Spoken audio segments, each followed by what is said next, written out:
প্রকৃতির বুক থেকে পাওয়া এক অনন্য উপহার হলো প্রাকৃতিক চাকের মধু। আসসালামু আলাইকুম, আমি রায়ন পাবেল আরপি বাজার বিড়ি থেকে বলছিলাম। এই মধু সম্পূর্ণ তৈরি হয় প্রাকৃতিক ভাবে, কোনো রকম মেশানো বা কোনো রকম প্রক্রিয়াজাত নয়। ফুলের রস থেকে মৌমাছিরা যত্ন নিয়ে তৈরি করে এক অমূল্য রস। আমরা চাক থেকে মধু সংগ্রহ করি। আমরা আমাদের নিজস্ব মোয়াল ধারা প্রতিটি গ্রামে গিয়ে আমরা মধু খোঁজ করে এই চাকগুলো আমরা সংগ্রহ করি, নিজে গিয়ে নিজে উপস্থিত থেকে।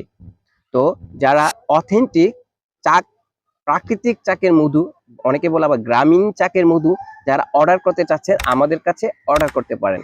আমরা দিচ্ছি একেবারে বিশুদ্ধতা, প্রাকৃতিক আসল স্বাদ ও আসল গন্ধ। প্রতিটি ফুটাই মধুতে আছে বিশুদ্ধতা, আছে ভরসা, আছে প্রাকৃতিক শক্তি। সকালে ১ চামচ প্রাকৃতিক চাকের মধু আপনার রোগ প্রতিরোধ ক্ষমতা বাড়াবে, সাথে সারাদিন তো সুস্থ থাকবেনই, মন সতেজ রাখবে এবং আপনার শরীরকে সারাদিন এনার্জি বুস্ট করতে প্রাকৃতিক চাকের মধুই যথেষ্ট। তো আর দেরি কেন, অর্ডার করুন আমাদের প্রাকৃতিক চাকের মধু। বিশুদ্ধতার সাথে কোনো নেই ছাড়। আমরাই দিচ্ছি প্রাকৃতিক মধু, আমরাই দিচ্ছি বিশ্বাসের নিশ্চয়তা। তো আর দেরি কেন, আজই অর্ডার করুন।